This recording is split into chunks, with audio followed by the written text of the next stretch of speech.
How's it going, everyone? Today we got 4 stories of incredibly spoiled kids. The first story time is of a spoiled kid who cheats at dodgeball. The next one is of a spoiled kid who's never been on a non-private airplane before and throws a fit. The third spoiled kid story is a spoiled girl who can't believe anyone has an allowance of less than $2,000 per month. And the final spoiled kid story is a spoiled kid who breaks his TV while playing Fortnite with his friends. Let's go.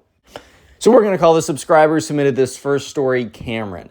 Anyways, so at Cameron's school, there was optional sports, where basically every single day a game/activity was offered, and it was during the free period, and it was up to you if you wanted to choose to do it or not.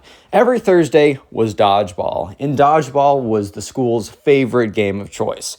So this all started on what seemed like a normal Thursday. Cameron got into school, and he was talking with his boys because he was so excited because everyone really messed with dodgeball. Like, there were every single day there was an option for a sport/game to play, but by far dodgeball was the most popular and the most students showed up to it. So anyways, let's flash forward to the actual dodgeball.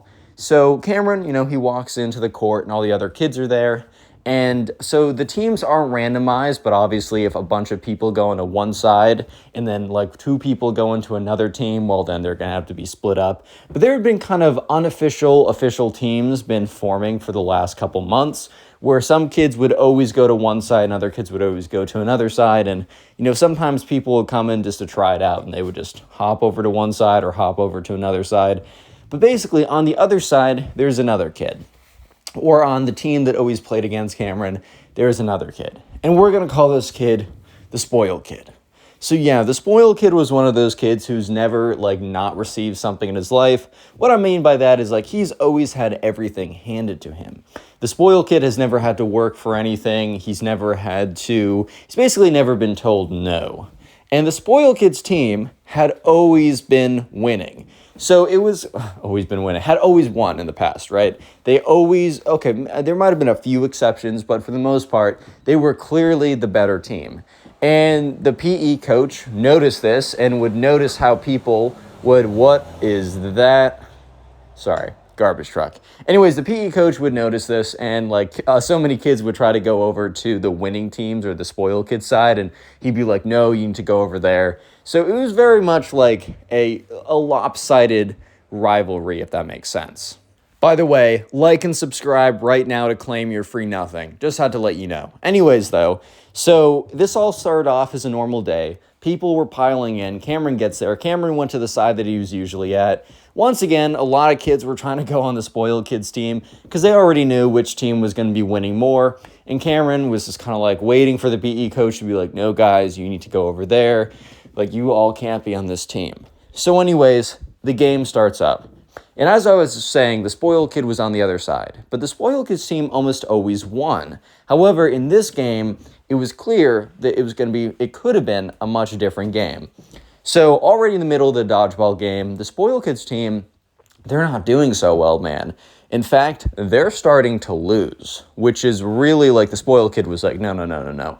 I did not come to play PE games during my free period to lose. That is not what I'm doing. The spoiled kid definitely is the type of kid to root for the team for whatever sport that's winning or not the underdog. What would you call you wouldn't call it the upper dog, right? Is that stupid? I don't know. He would always, anyone who was supposed to win for any sports game, he was the type of kid who would root for them and would immediately change sides. Bro would show up to the finals match for whatever sport wearing both team jerseys, just the one that's supposed to win on top. So if the other team wins, he can just rip off the team jersey on top and have the other one showing as if he was rooting for the other one the whole time. So anyways, right, the spoiled kid at this point, he starts to realize, okay, maybe I should start bending the rules a little bit.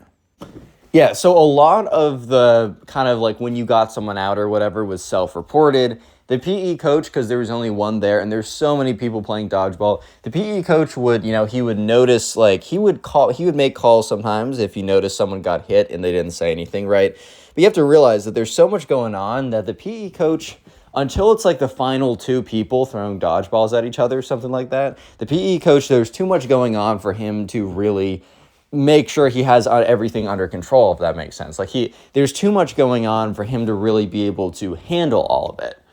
So a lot of it is self-reporting. If you got hit, you would say, okay, walk over to the side, see if your teammate can get you back in, right? But it was a lot of everyone kind of relied on each other telling the truth for self-reporting, right? Everyone relied on each other to really just, because I don't know, if someone started cheating, that would actually be an issue, because then the game would be very difficult to play. So the spoiled kid started to notice that his team was losing. And this wasn't a situation where he could just walk over to the other side and pretend what do you mean, guys? I've been playing on your team the whole time. That just simply would not work. So the spoiled kid decides to do plan 2 or plan B. Plan A was just to bandwagon over to the other side, but since that wasn't possible, plan B was to start cheating. So anyways, Cameron got the dodgeball and got a perfect snipe on the spoiled kid. So clearly hit this kid, it ricocheted off him in an angle that could only naturally happen if it hit off the spoiled kid. And the spoiled kid just kept playing. And Cameron's like, yo, I think I got you. And the spoiled kid's like, no, and he just keeps playing. And the Cameron's like, wait, what? So anyways, another teammate on Cameron's team hits the spoiled kid again, and it's so obvious. Once again, the PE coach doesn't see it. And the spoiled kid, and the guy's like, yo, I got you, bro. And the spoiled kid's like, no. Yeah, so anyways, right, the subscriber, Cameron's like, bro, you serious right now? So here's the thing, though. The spoiled kid is, since he keeps on getting hit and he cheats his way out of it, the spoiled kid can now be in more better positions to hit other players. So if you don't know, in dodgeball, you have to kind of balance the fact that you want to be in a good position to aim at other people, but also when you're in a good position to aim at other people, you got to make sure that you're not in a good position for them to hit you. So now the spoiled kid, since he was just cheating a ton, it doesn't really matter to him if he's in a position where he could be easily hit, because if he gets hit, he's just going to keep playing, right? So anyways, the spoiled kid starts really getting a lot of people on the other side out, because he's putting himself in such a compromising position. And more people are hitting him. They're all like, yo, spoiled kid. He's like, no, I dodged it. The bro actually thinks he's Neo from the Matrix, dodging bullets, bro. What are you doing right now? You're being hit so many times. But finally, the PE coach sees what's going on and is like, spoiled kid, you got hit a second ago. Get out of there. Spoiled kid's turns to the PE coach, is like, no, coach, I didn't get hit. And then as he's saying that, he's hit with 2 dodgeballs, bro. And the PE coach is like what? No, you just got hit again. He's like, no, I dodged it. And the PE coach is like, get out of here. And the spoiled kid's like, and he chucks another ball. As he's walking out of the game, he chucks a dodgeball at another kid, hitting him. And the spoiled kid's like, I got him. Why isn't he coming out too? And the PE coach is like, because you've been out 5 minutes ago. Your shots are void. And at this point, right, the spoiled kid's like, this game is stupid. And literally, it doesn't even get in line, because in a lot of games of dodgeball, I don't know if you guys play like this, but at least the way that I used to play and the way that the subscriber plays is that you can come back in if your teammate catches a ball or something. I kind of forgot how it is. So the spoiled kid could go back in, but instead of going back in line, he literally just runs out of the gymnasium crying.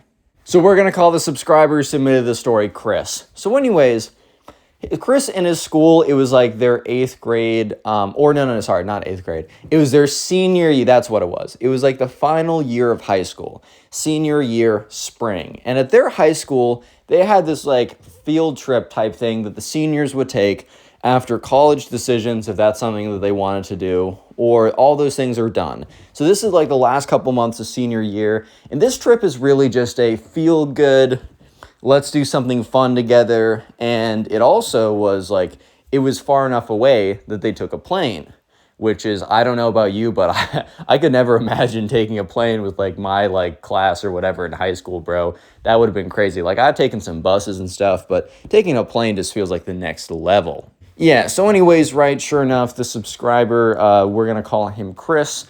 They were all going on a trip to, I'm trying to remember exactly. Let me check my Instagram DMs, because, by the way, if you guys want to submit your own stories, go to Instagram, look up Connor Pugs, follow me, and then hit a message, and you can message me your stories, and I will get back to you where they went. They went to Colorado. Okay, so they went to Colorado, which I don't want to say the exact state that they were in, but it wasn't that far of a plane ride away. So anyways, they're all going through the TSA line as a group, which, oh my God, man, if I ever went through the TSA line with my classmates, bro, that would be ridiculous. Comment plane right now, like airplane. Comment plane or airplane in the comment section right now so I can see how many people made it this far. I'll try and heart a bunch of comments to say airplane or plane. Anyways, though, so they're making it through TSA. And the subscriber, Chris, notices, like, okay, there's this girl. And we're going to call this girl Ava, right? And Ava was kind of tweaking a little bit. She was acting a little strange.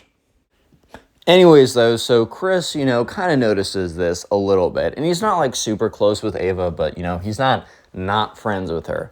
So Chris is kind of chilling with his boys a little bit, and they go through TSA. And TSA is always this... It's so annoying, bro, and I get why we need to do it. Oh, I know. But I just go, like, through the line, take 17,000 hours, and then, bro, a little mini story. I've been doing a little bit of traveling, a little bit too much. I'm going to stay put for a while. But every single time I have gone through the TSA line, I get flagged for a random PP inspection. I didn't even think those were real. Every single time the TSA worker comes over, looks at me with this sad face because he knows what he needs to do. And he's like, do you want to do this in public or do you want to go in private? Which I'm just like, hey, yo, Mr. TSA, man, you're acting kind of sus. I'm not going to lie. But I'm just like, just do it in private or in public, bro. Bro is manhandling my crotch. Why am I got flagged like 3 times. Bro, I don't know. Maybe this is the punishment for having such a large PP. I don't know, bro. Anyways, so sure enough, right, they go through TSA. And that's when Chris sees Ava kind of over in the corner or whatever, kind of freaking out a little bit. I mean, she's kind of like, I don't know, she's like shaking a little bit. She definitely, at a minimum, something is up. Like, that is unquestionable. Something is up. She's like, almost like shivering. So Chris, being the young gentleman that he is, walks over to Ava. It's like, hey, like, are you okay? And Ava looks at him with like tears in her eyes. So he's like, oh, okay. Definitely not okay. Definitely not okay. Yeah, so anyways, Chris goes over and is like, hey, are you good or whatever? And also, Ava was kind of known as the spoiled girl a little bit. She wasn't known as like an evil one, because we had a lot of story times of spoiled kids that are just like straight up evil, bro. She was never known as evil. She wasn't known as like the nicest person on planet Earth, but she also wasn't known as being mean or cruel or anything like that. But she was also known as kind of being a little bit spoiled, right? There would be times like throughout, because like she had gone to middle school and high school with Chris, so Chris has known of her for a long time. They never became that close, but there's been moments where like Ava would freak out because she would get something stained on her clothing item and she would exclaim how much it was, and everyone would be like, yo, you spent what on what? Huh?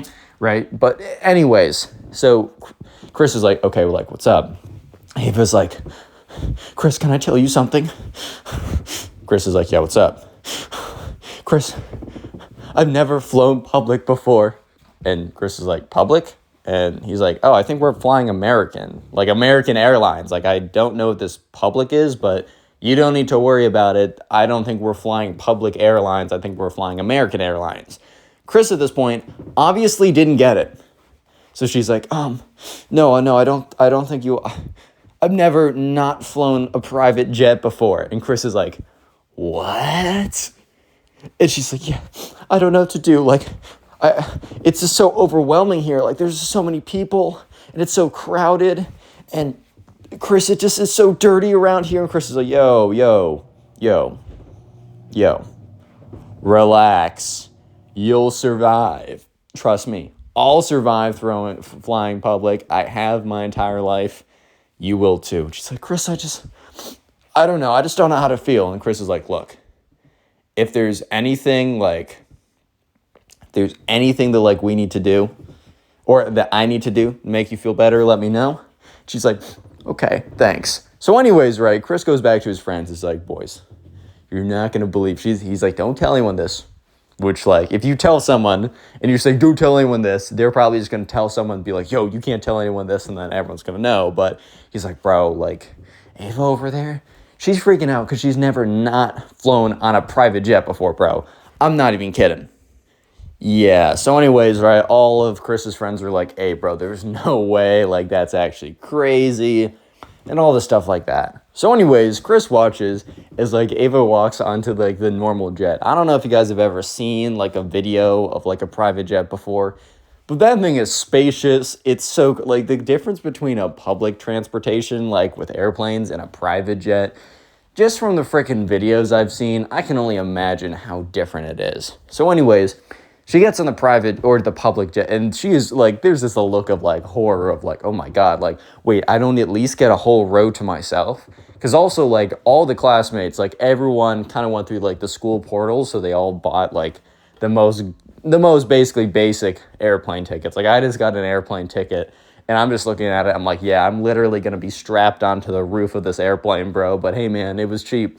Anyways, so yeah, sure enough, Ava, like, sits down, and she got a middle seat. And she got a middle seat between two random people. And yeah, by the end of it, Ava was basically traumatized by the experience, which is kind of crazy to say that you were traumatized by flying a plane like everyone else does for the first time ever. All right, so for the next story, we're going to call the subscriber who submitted this story Sarah. So anyways, this was a conversation taken from when Sarah entered a new school. So anyways, it was a new high school, and Sarah's family recently moved into another zip code, so they went into another high school. This zip code had comprised of pretty standard middle-class families. Like, Sarah's family always did all right. They never had any issues, like, money-wise, but also Sarah wasn't balling. You know what I mean? Like, they did fine money-wise, and Sarah would never call herself poor or anything like that because she just knew that she had everything she needed, right? However, this zip code was, like, partially people like Sarah, and then partially, like, the most wealthy whatever people in the state. Like, it was crazy. So anyways, on a first day of school, Sarah walks in, and, you know, first day of school is really hard, especially when you're new, and especially when you're a girl. Like, guys, from what I've heard, and maybe I'm just being lied to, and maybe I'm being pranked, but look, social dynamics as a girl can be tougher than as a guy. I feel like, gentlemen, I don't know, you can agree or disagree in the comment section. I feel like you go up to someone, you're like, yo, you like Fortnite? And they're like, yeah, I like Fortnite. And then you're best friends for the next 20 years. With girls, it's a little bit more complicated. Anyways, though, so this story takes place from, like, the first day of Sarah being at school.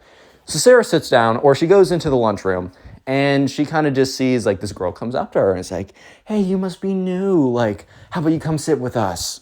And Sarah's like, oh, okay.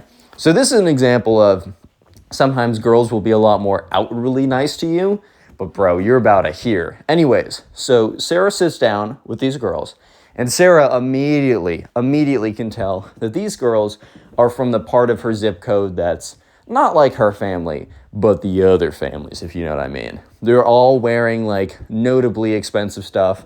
And what I mean by that is not saying it just looks nice, but you just, like, knew by, like, the brand or the design that, okay, yep, all right. And you could kind of tell, like, they had, like, a crazy amount of makeup on. They were, like, talking in a certain way. And Sarah was already like, oh, boy, okay. So anyways, somehow the conversation goes to, I don't know how it gets there, but somehow one of the, I'm just going to call them the spoiled girls, right? One of the spoiled girls was talking about how, like, oh, my God, like, I can't believe I'm almost out of my allowance. My stupid dad won't allow me to have anything more. It's been like it's like a week into the month, right? And I'm assuming it's a monthly allowance type thing. So yeah, the conversation keeps going, and she's like, yeah, like, I can't believe it. Like, my dad actually expects me to live a destitute lifestyle.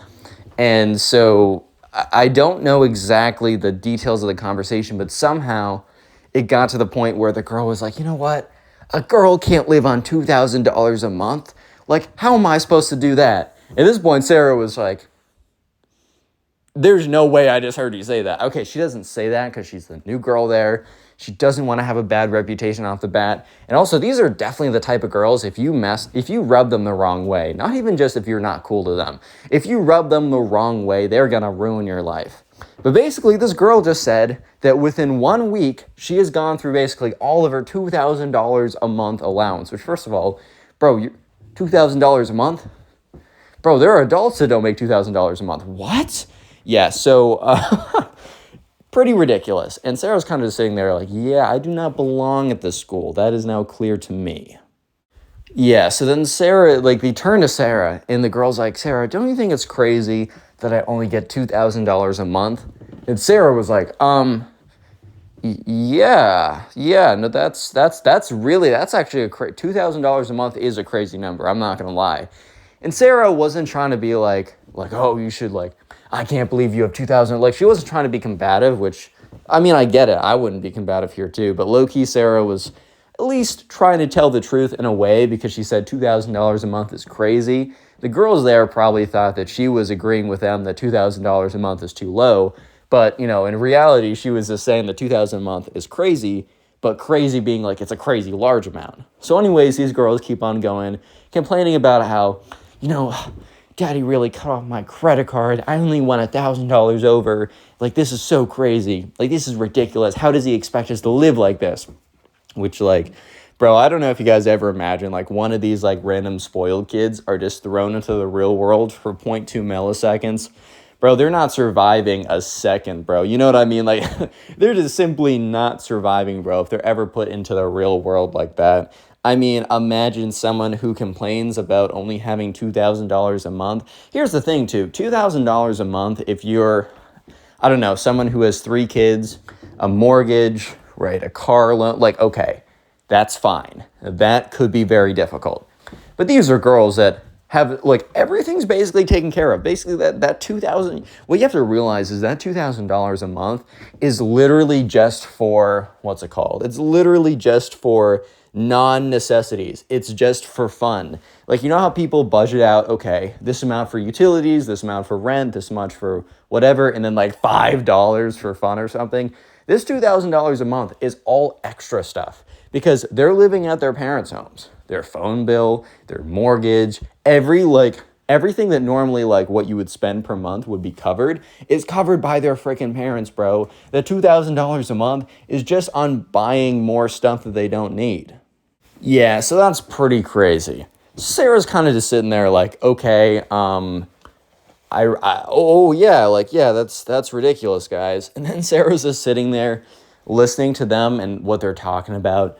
And they literally just talk about, like, their conversations are just about, oh, which boy in the football team is the cutest? Oh, he's snapping me back. Oh, like, did you see that, like, X designer dropped a new whatever? Oh, I already pre-ordered all their stuff. That's why I went over my $10,000 billion per month credit card limit. And so after that day, Sarah actually went home and was pretty, like, she was pretty worried that this was, like, the only type of girl at the school and that she was going to have a terrible time and etc., right?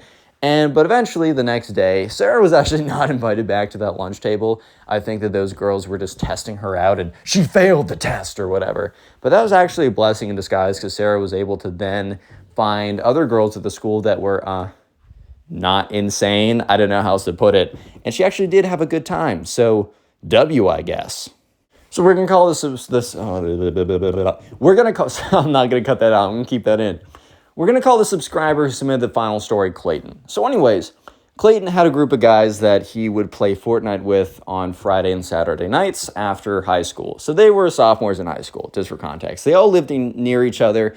There's one kid who we're going to call the spoiled kid. And the spoiled kid lived at the nicest house in their neighborhood, like, by far. His parents, like, I don't know, were some kind of business attorney. I don't even freaking know, bro. Anyways, though, they would normally go to the spoiled kid's house because they liked the spoiled kid, right? He was a little bit of a jerk sometimes, but I don't know, like, he was fine. He wasn't, like, that bad to them or anything. But also the spoiled kid had the sickest setup, and so they all went to his house. So this all started on what seemed like a normal Friday afternoon, or Friday night, I should say. They all hop on, and they're all playing Fortnite together, right? I think the spoiled kid literally just ordered, like, 15 billion Xboxes and controllers and stuff so that they could all play at his house. So they're all sitting on this massive couch playing this game or whatever. And they're playing, like, I think you can play squads. I never really played Fortnite like that. But they're playing some game where they're playing it all together or something. And the spoiled kid is just getting destroyed. Like, he's just getting trashed. He's getting completely dunked on during this game. And it's pretty annoying, right? It's tough. And the spoiled kid is getting angrier and angrier. And, the subscriber, Clayton's like, yo, bro, like, chill out. It's not that deep. Don't worry about it. Like, this stuff happens. And, the spoiled kid's like, yeah, I know. I just don't know why I'm playing so bad right now. Like, bro, this is ridiculous. I play better than this, bro. Like, I don't know what's up. And they're all like, yeah, I know what you're saying, but I just wouldn't worry about it too much, bro. Like, it's not that deep. He's like, yeah, I guess I know what you're saying, but bro, this is ridiculous. So anyways, though, the spoiled kid throughout the next hour, I should say, is getting angrier and angrier and angrier, right? So the spoiled kid's mom comes up, opens up the door, is like, hey, do you kids want any food or something? And the spoiled kid's like, Mom, don't interrupt me. I need my absolute focus to play Fortnite. And Clayton looks at her very timidly, is like, thank you, Miss Spoiled Kid. I appreciate the offer. I think we'll be all right. And the spoiled kid's mom is like, spoiled kid, do not talk to me like that. Clayton, I got you. Like, just let me know if you need anything. I'll be right here. So they're all kind of sitting around playing, and as I said, the spoiled kid was getting angrier and angrier, and he was getting more and more mad. So the first thing he does is, remember, he has like 1,000 controllers. The first thing he does is when he loses something, he literally chucks his controller as hard as he can against the wall. The controller hits the wall. It's like also like a concrete wall or something, because this is in his like gaming den or whatever, the 15th floor of his massive super mansion. And the controller like explodes into a million pieces, like little bits of plastic and metal fly everywhere. The subscriber literally has to duck and like shield his head from the shrapnel that's flying everywhere. And they all just went dead silent. The spoiled kid's like, oops. And he gets up, grabs another controller and connects it.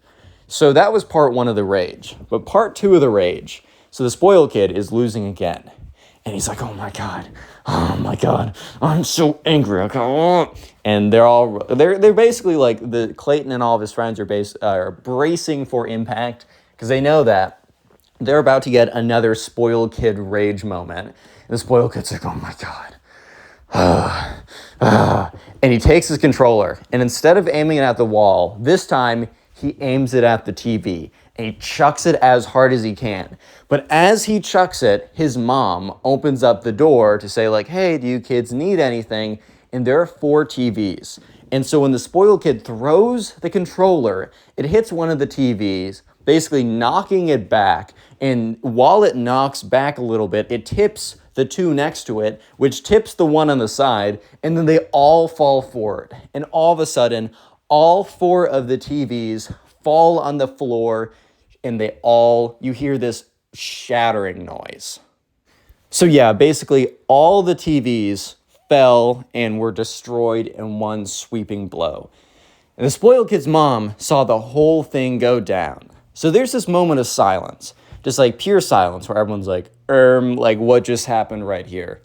And after that, you hear the spoiled kid's mom go, spoiled kid, get your butt over here right now. And the spoiled kid's definitely a little bit of a jerk, but he also knows when he's gone way too far. And he's super obedient. He gets up, he's like, yes, Mom, I'm sorry. And his mom's like, your dad, when he hears about this. And the spoiled kid's like, please don't tell my dad. Blah, blah, blah, blah. And like the spoiled kid's mom is like, boys, I'm sorry, but we cannot host you tonight anymore. If you need a ride or something, I can call an Uber, but please, I need time with my son. So obviously, Clayton and his friends are like, okay, goodbye. They all go downstairs, and they all get like, they all walk back, because they all live in the same neighborhood. And as they're walking back, they're just like, do you think we'll ever be able to play Fortnite with Spoiled Kid again? And Clayton's like, no, I think his dad's going to ban him from playing Fortnite forever, and he's probably going to ban him from leaving his room for the rest of his life, if I'm being honest.